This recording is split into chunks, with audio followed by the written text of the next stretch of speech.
Hello and welcome to this amazing platform of Prime Testing Service, and you are watching quick revision lectures.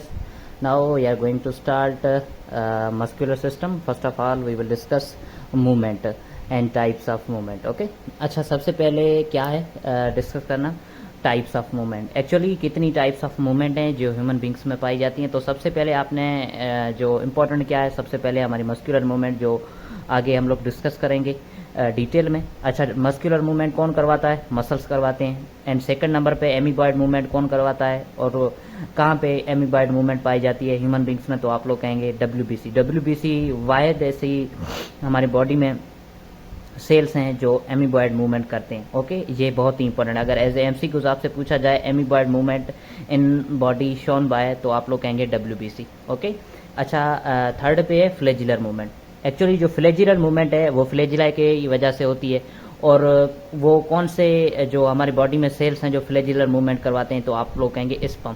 Sperm वाहिद ऐसे sales हैं जो क्या करवाते हैं? फ्लेजिलर movement करवाते हैं. बहुत ही इंपॉर्टेंट है. ओनली सेल है हमारी बॉडी में जो फ्लेजिलेटेड सेल है, उसे क्या कहते हैं? स्पम कहते हैं. ये फर्स्ट ईयर बायोलॉजी के 4th चैप्टर दैट मीन्स के जो अपना है सेल स्ट्रक्चर एंड फंक्शन है उसमें डिस्कस किया हुआ है फेडरल में, और ये मैं आपको यहाँ पे भी बताता चलूँगा. ओके, फोर्थ है सीलियरी मूवमेंट.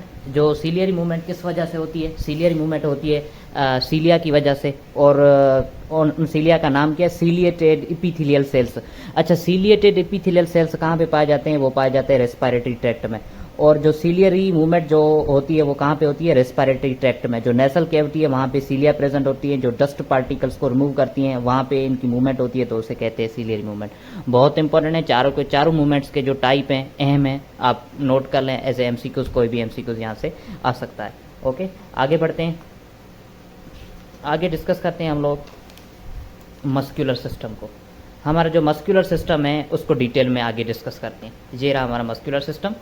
कौन कौन सी इंपॉर्टेंट चीज़ें related to muscular system? Introduction में से मैंने डिफरेंट टेक्स्ट बुक से उठाए हुए हैं. इंट्रोडक्शन में से मेन पॉइंट्स हैं.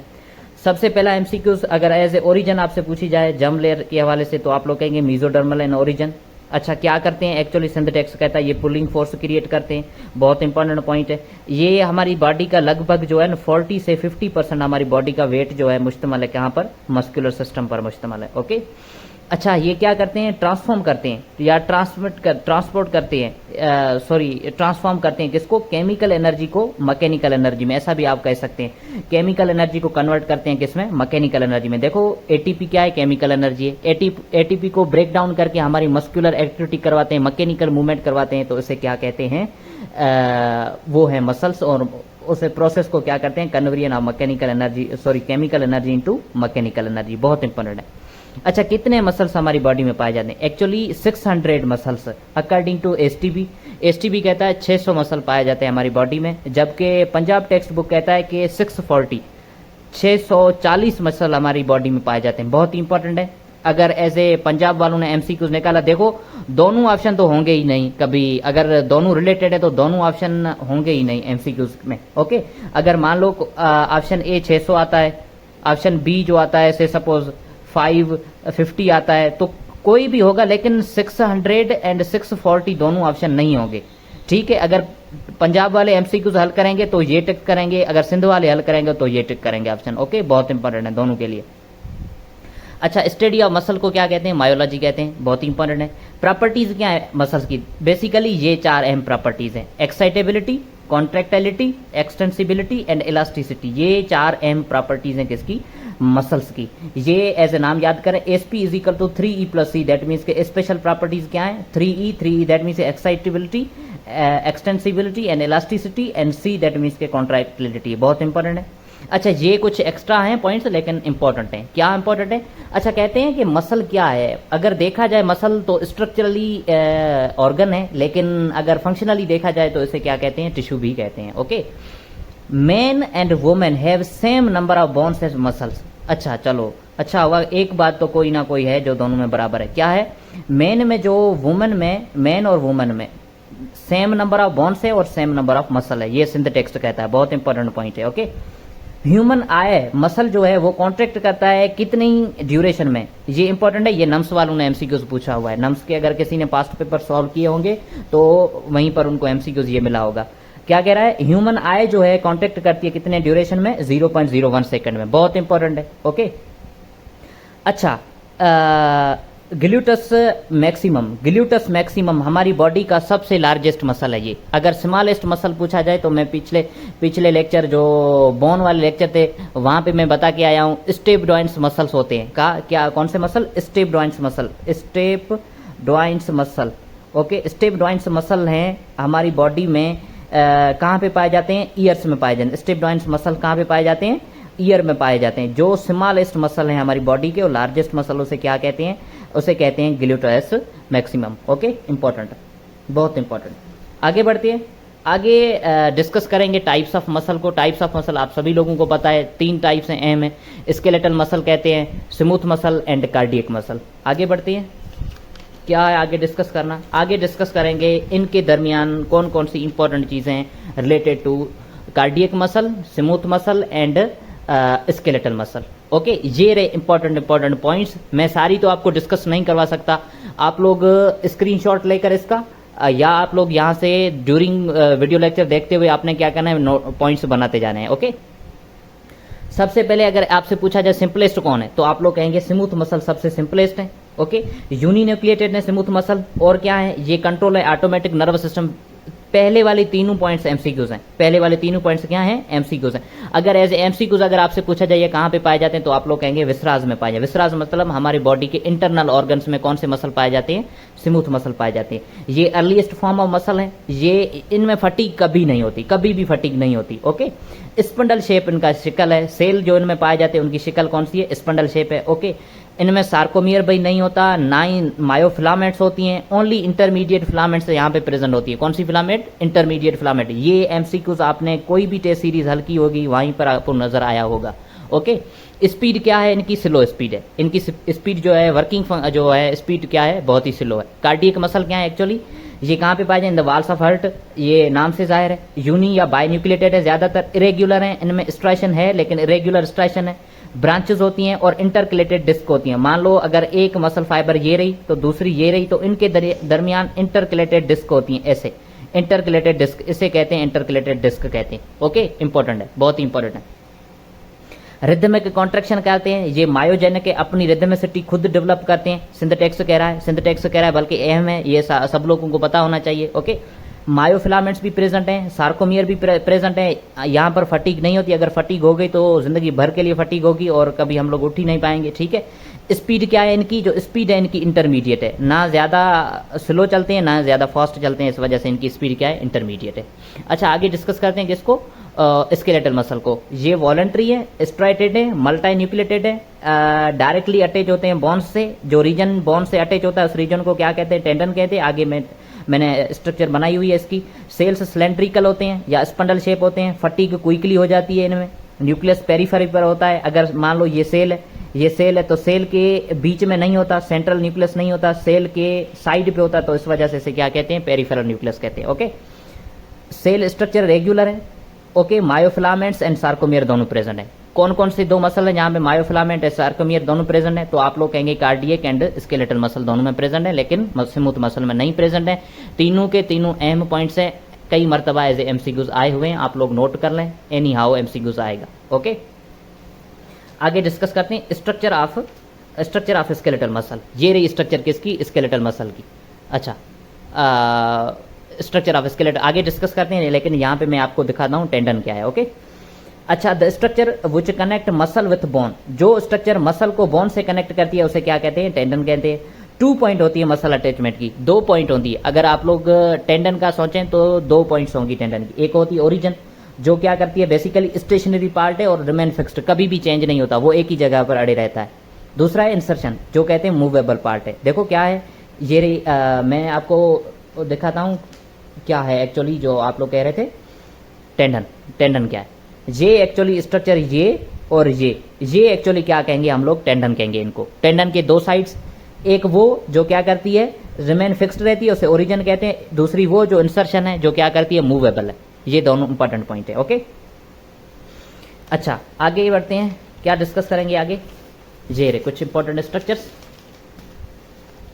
ये मसल की मैंने स्ट्रक्चर बनाई हुई है। ये हमारा डोला है, इससे जो मसल है वो मैंने बाहर निकाल के, खींच कर बाहर निकाल के ये स्ट्रक्चर मैंने बनाई हुई है। आप स्ट्रक्चर नोट कर लें, मैंने स्ट्रक्चर में जो भी इंपॉर्टेंट चीज़ें आपको बताई हुई हैं आप सारी नोट कर लें। ओके, हमारे मसल की जो सबसे आउटर कवरिंग है उसे क्या कहते हैं? उसे कहते हैं epimysium. Outer covering of muscle उसे क्या कहते हैं? एपिमाइसियम। अच्छा, मसल में क्या पाए जाते हैं? मसल बंडल, या जिसे फेसिकल्स कहते हैं, जिसे क्या कहते हैं? फेसिकल्स। बंडल्स की जो आउटर कवरिंग है उसे कहते हैं पेरीमाइसियम। क्या कहते हैं? Perimysium, outer covering of bundle, ये लिखी हुई है। ओके, मसल बंडल में क्या होता है? एक्चुअली मसल फाइबर्स होते हैं। मसल बंडल में क्या होता है? मसल फाइबर्स होते हैं। मसल फाइबर्स या मसल सेल्स भी उसे कहते हैं। ओके, अच्छा, जो मसल सेल्स हैं उनकी आउटर कवरिंग को कहते हैं एंडोमेशियम। एक्चुअली एमसीक्यूज आपका ये आएगा, आपसे पूछा जाएगा अगर मसल फाइबर की जो आउटर कवरिंग या मसल सेल की आउटर कवरिंग है उसे क्या कहते हैं, तो आप लोग क्या कहेंगे? उसे कहेंगे एंडोमाइशियम। अच्छा, जो मसल फाइबर हैं उनमें पाए जाते हैं बड़े मायोफाइब्रल। उनमें क्या पाए जाते हैं? मायोफाइब्रल पाए जाते हैं। ओके, अच्छा, मायोफाइब्रल जो स्ट्रक्चर है बहुत इंपॉर्टेंट है, आगे हम लोग डिटेल में मायोफाइब्रल को भी डिस्कस करेंगे। अगर अच्छा देखो, हमने सीक्वेंस वाइज स्ट्रक्चर बनाई हुई है, ये सीक्वेंस मैंने बनाई। सबसे पहले क्या है? मसल। मसल में क्या है? Muscle bundle. मसल बंडल में क्या है? Muscle fibre. और मसल फाइबर में क्या है? मायोफाइब्रल। बहुत इंपॉर्टेंट है, सीक्वेंस आप याद रख लें। अगर एज एमसीक्यूज आ जाए सीक्वेंस तो आप कंफ्यूज नहीं होंगे, आप बता सकते हैं इजीली। ओके, आगे बढ़ते हैं। क्या डिस्कस करेंगे? मसल फाइबर को। क्या? मसल फाइबर क्या है? मसल फाइबर को क्या नाम देते हैं हम? मसल सेल भी कहते हैं इसे। मल्टी न्यूक्लिएटेड है, आप सभी लोगों को पहले ही मैंने बता दिया आपको, ठीक है? मल्टी न्यूक्लिएटेड है और इसे साइंसिशियम कहते हैं। साइंसिशियम कहते हैं। अगर मेरी प्रोनाउंसिएशन हो सकता है गलत हो सकती है, लेकिन उसके लिए सॉरी, आप लोग जो भी प्रोनाउंसिएशन करें, लेकिन कहते हैं उसको यही है, साइंसिशियम इसे कहते हैं। ओके, जो मल्टी न्यूक्लिएटेड स्ट्रक्चर होती है उसे कहते हैं साइंसिशियम।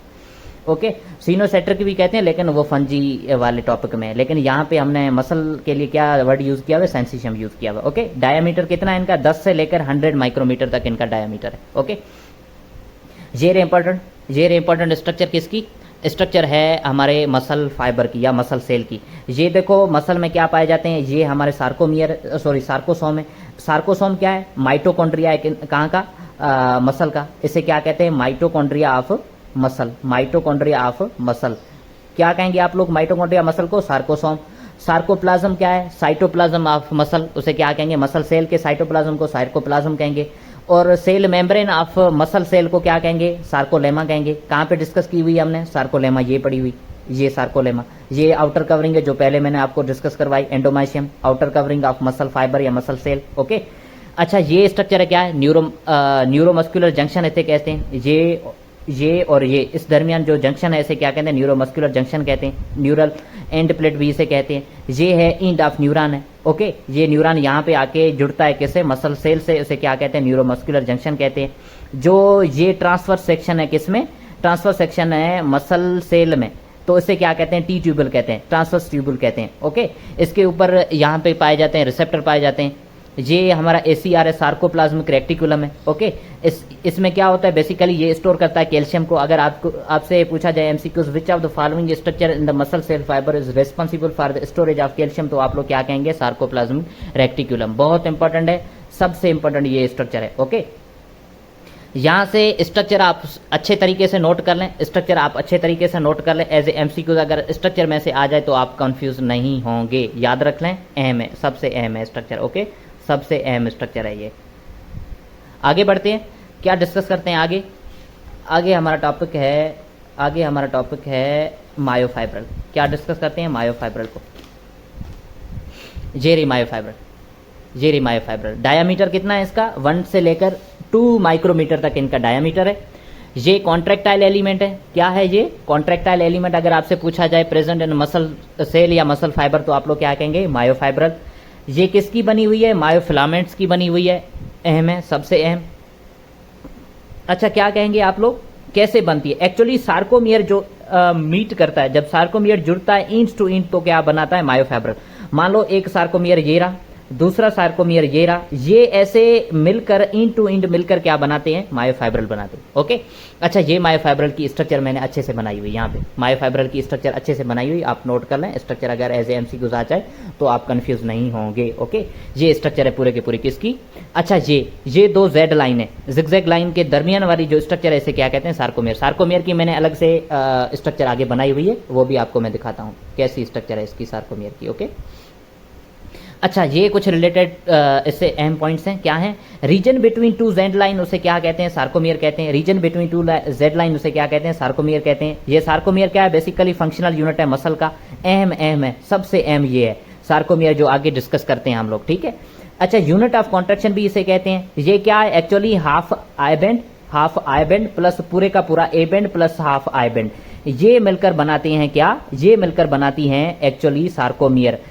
क्या है, हाफ आई बेंड, ये रहा हाफ आई बेंड, पूरे का पूरा ए बेंड, पूरे का पूरा ए बेंड प्लस यहां से एक हाफ रहा क्या, आई बेंड, तो हाफ आई बेंड यहां पर, हाफ आई बेंड यहां पर, बीच वाला ए बेंड, ये मिलकर बनाता है क्या, सार्कोमियर बनाता है। बहुत इंपॉर्टेंट है, फार्मूला ये लिखा हुआ है मैंने। ओके, आगे डिस्कस करते हैं स्ट्रक्चर किसकी, स्ट्रक्चर सार्कोमियर की। ये अच्छे से मैंने स्ट्रक्चर बनाई हुई है, किसकी है ये स्ट्रक्चर, सार्कोमियर की। आप अच्छे से नोट कर लें कैसे सार्कोमियर बनता है, इसमें कौन कौन सी इंपॉर्टेंट स्ट्रक्चर है जो एज ए एमसीक्यूज आ सकती हैं।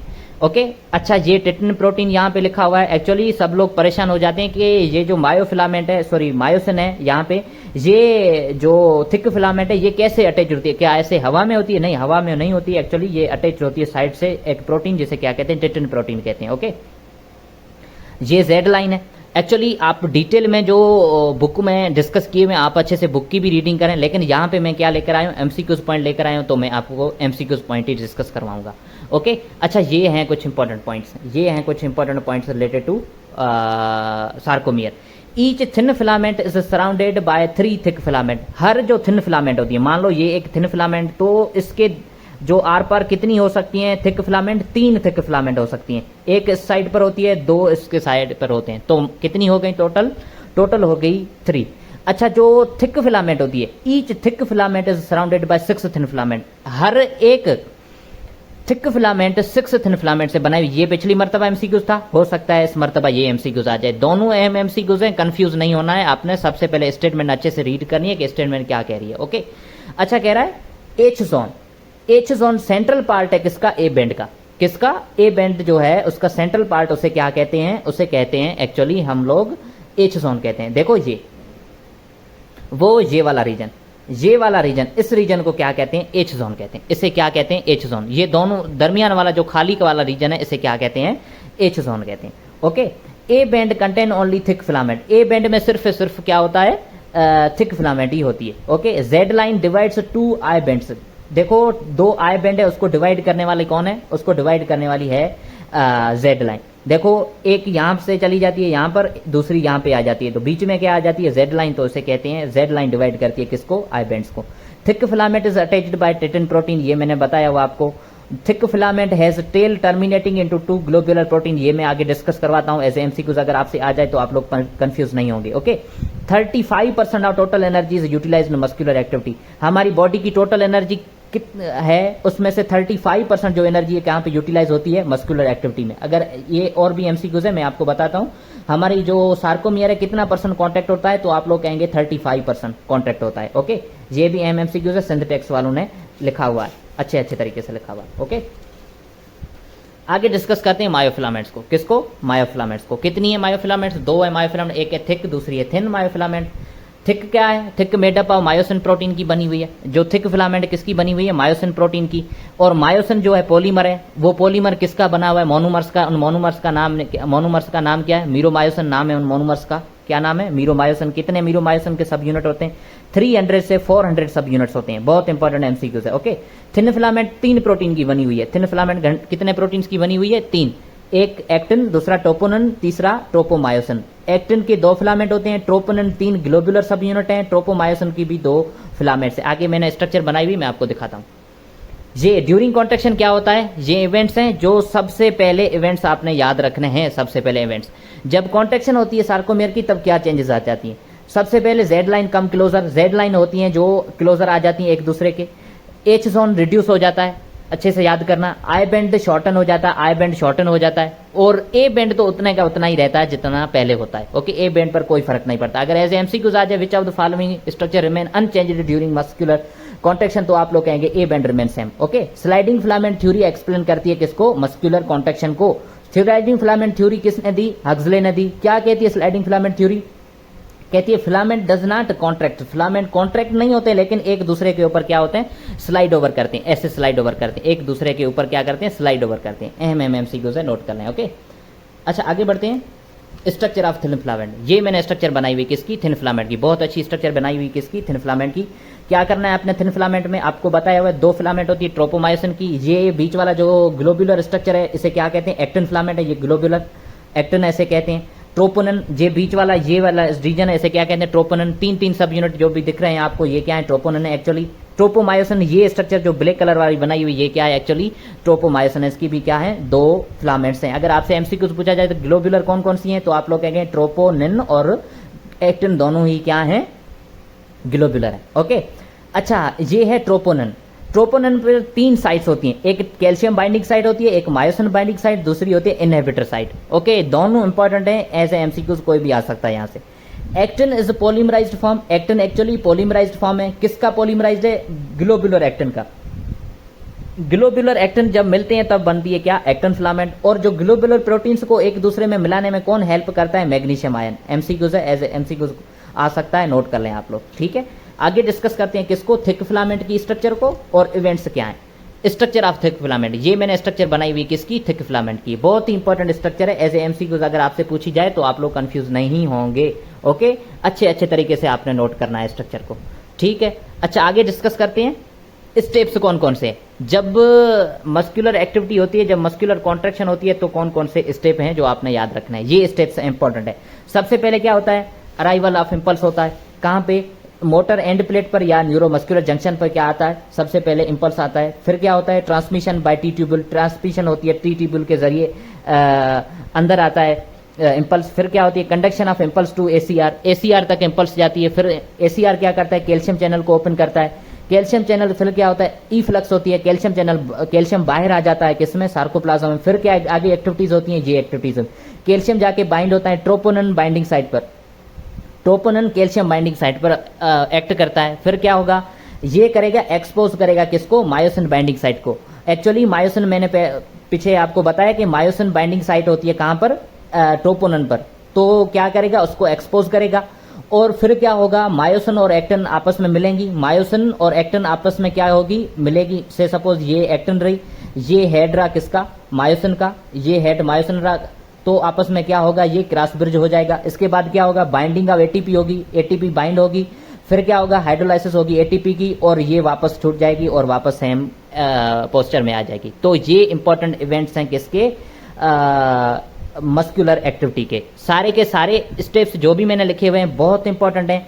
अच्छा फिर से मैं आपको बता दूं, ये मसल वाला टॉपिक जो मैंने लिखा हुआ है एक्चुअली बहुत ही मेहनत करके मैंने लिखा हुआ है आप सभी लोगों के लिए। तो बराए मेहरबानी, आप नम्स की तैयारी कर रहे हैं, आप पीएमडीसी की तैयारी कर रहे हैं, तो दोनों के लिए बहुत इंपॉर्टेंट है। मैं फिर से आपको कह रहा हूं, अच्छे से रीड करो, स्क्रीनशॉट लेकर इसका रीड करो, वीडियो को अच्छे तरीके से देखो ताकि आपका पूरे का पूरा कॉन्सेप्ट क्लियर हो जाए। अगर ये आपने अच्छे तरीके से वीडियो देख लिया और कॉन्सेप्ट सारे क्लियर कर लिए तो मुझे नहीं लगता कि आपको फिर किसी बुक की जरूरत पड़ेगी। ओके, अच्छा यहाँ पे मस्कुलर सिस्टम हमारा खत्म होता है। आगे डिस्कस जो भी टॉपिक करेंगे वो देखा जाएगा। तब तक के लिए ओके बाय।